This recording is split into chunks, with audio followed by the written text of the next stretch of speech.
My Lords, it's a tremendous pleasure to follow the noble Baroness King's Heath. And I deeply respect what she said here today, and I deeply respect the course she has been through in her life. She is to be commended for it. Nevertheless, my Lords, as far as this bill is concerned, I consider it an insidious little bill, because kind and loving and caring parents could get unlimited fines for looking after the interests of their young children. And of course, prison could await them if they refuse to pay the fine and are in contempt of court. So, my Lords, a 14-year-old girl tells her mother that she wants to be a boy, and her mother says, oh, she should wait till she's a bit older, because she's been a girl for 14 years, and that remaining a girl for a few more years is the best thing to do.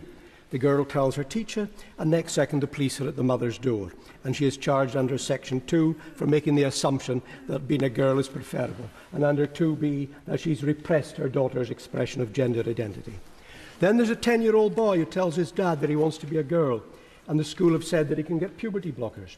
His father says if he does that, he'll be chemically castrated and never have children, and he should not do it. The father discusses it with him in detail, but the boy, egged on by schoolmates, tells his teachers, and the next minute that father is also prosecuted. My Lords, unamended, this is the sort of sick society that this bill would bring about. And what's the problem the bill is trying to fix? I understand that in the United States there have been, or there are, some religious nutters who've tried to convert people from one sexual orientation to another and exorcise their so-called demons. That is as futile as it is misguided and utterly wrong. But that is not happening here. There's not a credible reported incident of anyone doing that in recent times in this country. There's a case quoted of a woman being strapped to a chair in a psychiatric hospital and given electric shock treatment to discourage her from having thoughts and feelings about other women. But that was way back in 1964, when thousands of people had their brains fried by psychiatrists hoping to change some behaviour they considered abnormal. All we have, my Lords, are bogus, self-selecting surveys dating back years of a handful of people saying that they felt they were getting conversion therapy, when in many cases no one even had said a word to them. But of course, my Lords, that is not the full story. Since we've had the most despicable conversion therapy foisted on our children and sanctioned by the NHS, and I'm referring to the gross abuses inflicted on children by the Tavistock Clinic and GIDS.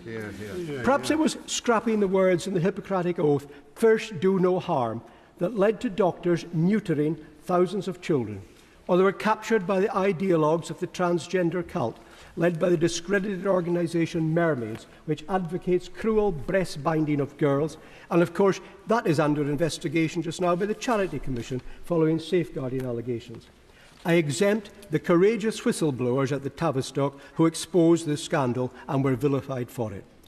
My Lords, only cult capture by the trans zealots can explain why 138 children were referred in 2010 for genuine gender dysphoria, but that had rocketed from 138 to 3,585 in 2021, as the fad for converting children from one sex to another took hold.